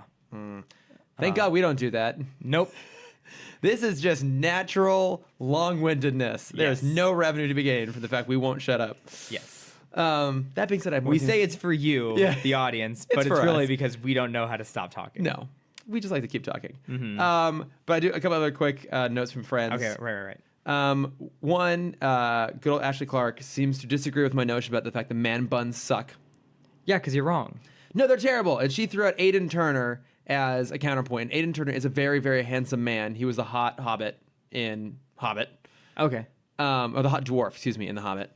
Right. Okay, yes, the hot one who's like macking on Evangeline Lilly. But even then, I'm sorry, Ash. I looked him up. The man bun's still not doing it for me. I'm sorry. If you could put Chris Hemsworth in a man bun and it's still not working for me, I don't know if anyone can. But Maddie also pointed out that there's an actual Teenage Mutant Ninja Turtle comic character called the Man Bun. Oh my gosh! Like kind of like Man Bat, but Man Bun. I kept the photo up so you could see it. Okay, that's not what I was expecting. Yeah, it's a kind of like a hipster rabbit character, which is it's. I was really hoping he was gonna be like a steamed steamed roll, like an actual like bun. Oh, that would be no. You're thinking of the short that came out before that Disney movie. Yeah, Poe. That one. Thank you. But as a villain. And then what else here? I just want to say thank you to all the love I got from my Condiment King costume. It was amazing that I wore. I forgot to put that up at the beginning of the episode. You had a great costume for LA Comic-Con. Thank you. I have to admit, I had a lot of fun with it. I spent a lot of time working on that thing. It shows. You did it really well. I mean, I go for accuracy as much as I possibly can. So yes, that was me in a bright blue spandex bodysuit with tidy whities on the outside. The backpack was the biggest challenge. Originally, I was going to try and do like the 2-liter bottle thing, and then I found that they just got deformed too much in the process, and the spray paint wasn't clear. Okay. So those are 2 white trash cans, like little waste baskets. Nice. That I like taped the top of them closed, and then I'm going to give myself a little bit of credit for how clever this was. I added magnets on one end and a hinge on the other, so that they actually opened up and they were functioning backpacks. Nice. Because I had no room to carry around like my wallet, my phone, my keys, anything like that. Yeah, and like Dang, look at that engineering degree coming back into play. It comes. I drilled a lot of things to make this costume come together. It was super, super fun. A shout out to our friend Katie, who I'll post some photos from the Comic-Con, and she was dressed as Nightwing for like being my handler over the course of the event, and actually like grabbed my phone for me. Which, by the way, you're now that person for us. We've decided that you should have been there to like take photos for us and to carry around our shit. Okay. Yeah. So you're now our Comic-Con handler. But I'm also the one that wants the most photos taken. Yeah, Yeah. it's fine. All right. You have a camera in hand all the time. That's true. It'll work perfectly. But no, that was super fun. But just I want to say thank you to everyone who's been super cool about sending nice things. Yeah. So, and that is a costume that I'm going to continue to work on because I think there's still improvements to be made. Yeah, it looks great. Thank you. I had a lot of fun with it. And you said at the top of the episode or before the episode you had posing instructors. I did, which yes. is awesome. I would love that for cons. Yes, yeah. We ran into some friends of Katie's who are kind of more established cosplayers. Had some this really awesome Thundercats cosplay. I'll link them in the show notes. Really Lino, cool. Panthera, who was it? Who are is it Kit and Cat or like the kids? Yeah. Okay. So they had that. They were great, and they actually like stopped and like, okay, here's how you pose. Here's how you do the lighting, all this other stuff. It was really, really fun. It was nice to have that. Quick side tangent. So I went to go see Danny Elfman perform Nightmare before Christmas Friday night, and then all the Disney influencer people got to go to this after party at the bowl. And I brought 2 of my friends who were in town, and it was so funny to introduce them to like Instagram culture, where it wasn't a lit room where I had the after party, and so everyone you had the photographer, and then you had 2 friends on the side with their flashlight on, so you had the 3-point lighting for every photo, and so if you just looked around, it was like this like beautiful brick wall, and it was just a wall of people, all who had like 4 or 5 friends lighting the scene for them, and it was like, oh yeah, this is Instagram culture. Well, now that you know Instagram culture, you can be our photographer / handler / lighting expert. Yeah. Well, we need 2 more people to be lighting people. Okay, we got Shane. Yep. We're just gonna make a whole production out of it. We need some grips. Yep. We need some. Yeah. We'll get it. Yeah. Everyone needs work right now. We need a PA too. Mm-hmm. Absolutely. Yeah. Yeah. Yeah. But yeah, no, it was super fun. LA Comic-Con, we had a lot of fun with it. Good. I'm glad I missed it. I'm sorry. I'm sad I missed it, but I'm glad you had fun. No, and I'm glad you had fun too. Yeah, doing your things. Mm-hmm. But I actually have some plugs that came out of LA Comic-Con. Okay. So specifically, this artist Celine Chappis, whose handle on Instagram is @PurpleTopHat. Again, all in the show notes. But she does these cool. Actually, I'll show you her most famous one. She did this amazing gender bent lesbian fan art for Cap and Bucky. Ooh, it's very like painterly style. Yeah, not painterly, but it's hard lines with like not painted colors, like soft colors. Yeah, no, she's an incredible artist, and like that's like the one piece of art she did that's really kind of blown up for her because it's really, really well done. But I personally got this fantastic sexy Spock. Ooh, that is sexy. It's very sexy. Again, I'll put all this up there. And actually, Cameron, I got something for you. Chris, you didn't. I got you. Shouldn't have. Oh my gosh, this is everything I've ever wanted. It is Deadpool with Celine Dion, and just being the happiest people in the world. Yeah, he is worshiping her as he should. Thank you so much. Of course, it is signed to you by the artist. See. By the artist. I love it. I'll post all these on Instagram. But no, she's fantastic. Her art's amazing. So I have that, and then someone who I actually met recently, this guy Chris Riley, who does male cosplay pinups. Okay. And he's @Caplik at Instagram. But I met him through some mutual friends, and I reached out to him before the convention to get some advice on how to put together the costume.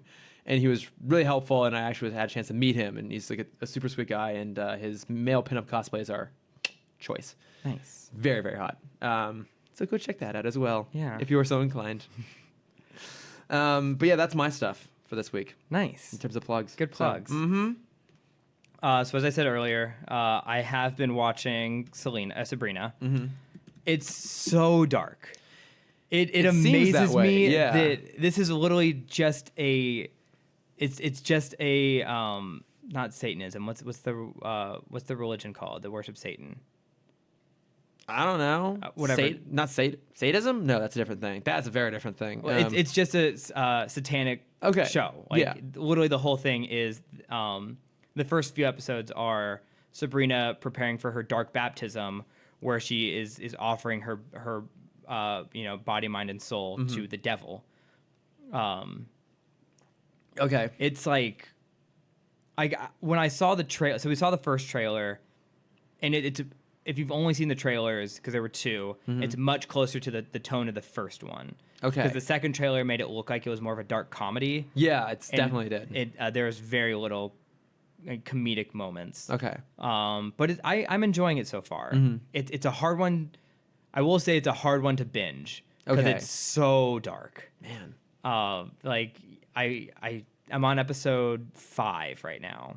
Which, I watch things very fast, so that's a very slow pace That is. for me. Is it 13? Is it? I think it's just 10. Oh, thank God. But they're hour-long episodes. Woo! Yeah, so like even just watching one, it kind of takes a lot out of you. Yeah. But it's good. I would recommend it, just kind of like a slow-paced show.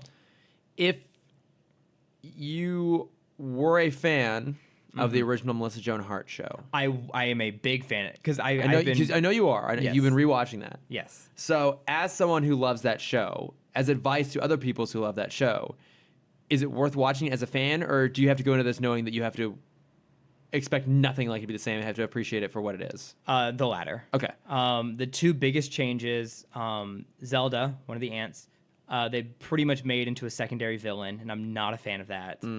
Not really a villain. She's just like much meaner than Hilda. Yeah. Hilda's still the sweetheart. Love her to death. But the biggest change, minus the tone, is they split Salem into two characters. So there's still the cat. Yeah. But instead of being an imprisoned, instead of being a prisoner trapped in a cat's body for 500 years, it's her, not fiend, not ghoul. It's yeah, that word. Yeah, it's her familiar. That's the word I couldn't think of. Oh, okay. I think I'm thinking of there's like a term for when you're a vampire, you've hypnotized someone to like do your bidding. I think it's You're thinking of old school zombies, like you're thinking of like the 19-teen zombies. No, I mean, I'm not going to try to look it up right now, but there was my favorite author, Christopher Moore. He did a series of novels about vampires, and in it, like, I was thinking zombies. yeah, like there's a relationship between the vampire and then like it's like a thrush or a thrash. I can't remember the name of it, but basically, like the person they're in their thrall. Thralls is a word. Doesn't matter. That's a D&D character. Doesn't matter. Yeah, so Salem is split. So the cat form, which doesn't talk, is kind of a goblin ghoul thing. Well, where they usually witches use it as kind of their like pets and just kind of do their bidding. But Sabrina with Salem, being her familiar, they're on equal ground. So like they help each other out mutually instead of it being like a slave relationship. Oh, okay. But I think the reason they did it was so now they can add an extra hot person in the show, who's their cousin, he has the Salem backstory of he did a heinous crime in his past, and now is kind of under house arrest for 500 years. What's that character's name? I don't remember right now. But he's good. I like his character a lot. He's Cousin Ambrose? Yes, Ambrose. He's kind of the voice of reason character. Okay. He's not that hot. I mean, you're the better judge than I am. No, yeah, obviously. But he's also the gay character. Oh, well, thank God. Okay. So yeah, that's kind of the biggest change is Salem being two. And yeah, so no animals talk. So we've seen a few familiars now, but it's all like, like the owner speaks their language. Oh, okay. Yeah, that's a shame. But I also watched I think I mentioned it on the podcast 2 or 3 weeks ago. The movie Cats Don't Dance. Oh yeah, I saw that you had rewatched that recently. Oh my god, that movie! Because I hadn't watched it in 15 years. Okay. That movie is amazing, Chris. You would love this movie. I'll watch it. It's such a shame that no one is talking about it, because every character in this movie has a connection to old Hollywood. Oh really? Yeah. So, fun fact about this movie: this is Gene Kelly's last movie he ever worked on. No shit. He did the choreography for it. Oh my god, that's and amazing. so all the dance numbers are amazing. The music is phenomenal. So the main villain is supposed to be Shirley Temple. Her name is Darla Dimple. Her bodyguard Max is supposed to be, if you remember old Hollywood stories, the bodyguard's supposed to be Eddie Mannix. Okay. Who is the guy who's rumored to have killed George Reeves. Oh right, yeah. And then the studio is Mammoth Studio, and it's supposed to be MGM, because they have their own version of L.B. Mayer is kind of like the hot shot who everyone worships his feet. That's amazing. But it's supposed to be like 1930s, 40s Hollywood, and they have a lot of like character references in there. You see a lot of the old, like everything takes place in the Chinese theater. Yeah, I'm like looking at pictures here. It looks pretty great. It like Can't believe I've never seen this. it's phenomenal, and Randy Newman did the music for it. Good old Randy Newman. Yeah, it's so good, and it's such a shame, like learning about why this movie did so poorly box office wise. It was literally just it came out right after the Turner Time Warner merge. Oh, And so WB, who's kind of in charge of that whole thing, they already paid for the movie, and so they didn't even care. Like they didn't want to put any more money into it because it was already coming out. Yeah, and so there was no advertising for it. Oh, what a shame. The movie was in theaters for 2 weeks, and then everyone just forgot it existed. I mean, I've always known of it. Like, I remember seeing it like on VHS and stuff as a kid. I just never, for whatever reason, watched it. It was one of the biggest surprising. animated flops. I think it lost like $27 million. Oh no! I think it cost like $35 million. It only made $3 million. Oh, what a shame. Yeah, but guys, if you can get your hand, it's I rented it on Amazon. Okay, but so it's out there. You can watch it. Go and watch this movie because it's so good. All right, I'll watch it. I'll go check it out. Yeah, those are my 2 plugs. Oh, nice. No, sorry, I have another plug. This will be a really fast one. My sweet, sweet mother has a book coming out. No shit. Yes, it comes out right before next week's episode. Okay. So it comes out Monday the 5th, and it's called Pragmatic Prosperity. Okay. I'm writing it down. Yes, written by Cindy B. Brown. Yay. Yes, I'm very excited for her. She is going to Orlando this weekend to this big conference to talk about it. She's giving away a bunch of copies. I think it's only 99 cents. Like digital? Yeah, the digital copy. So if everyone could go and get that, my mom would really appreciate it. Is she doing print too? I don't know yet. Okay. But yeah, I'm really excited for her. No, that's awesome. If she does, Yeah. if she does do print, especially, I want to. I like to have like printed copies of books from people that I know. Yeah. Oh, and for just a slight backstory, because not everyone knows my mom like I do, and you do. Right. Her book, and she has a podcast as well that's talking about how to live a richer life, both mentally and monetarily. So it's kind of like how to make money without losing your mind. No, I listened to it right before I actually met her in person. Well, I know you listened to it, but the listeners don't. I know. I'm sure the listeners didn't do it, but I was just giving myself credit. Yes, you listened to it before I listened to it. Yeah. Well. But yes, those are my 3. Oh my god! Well, I'm so happy for her. That's awesome. Me too. Yeah. No, absolutely include that in the notes there. So, but I think we've finally done it. I think we did it. I know. I apologize, guys. These are all going to run long while we're still doing Titans. I'm out of breath now. I know. We try and trap it down, but it's tough. But I don't know. Part of the fun of this episode, though, is we had so much to talk about from our listeners, and we always love that. So yes, please, absolutely. if you have any more thoughts on what we're doing now, or want to go watch one of our plugs and come back to us on it, we are. Or ideas for the 100th yes. episode. If you have some good ideas, try and get them to us before this weekend, because that's when we'll be recording. But yeah, we are at Timm Talk Pod on Facebook, Twitter, Instagram, and Gmail. Yeah. I am at Lordifer on Instagram and Twitter, and I'll be sure to post more photos from Comic-Con up on my own and also on Timm Talk. Yes, and you can find, if you want to see my face, you can find it at camdexter_adventures. If you want to see my art, you can find it at cameron.dexter. I kind of fell off the Inktober wagon because of other work responsibilities, but I'm hoping to get more work up soon. Yeah, I believe in you. Thanks. Appreciate it. Yeah, no problem. All right. Thanks, guys. That's it. Bye. Bye.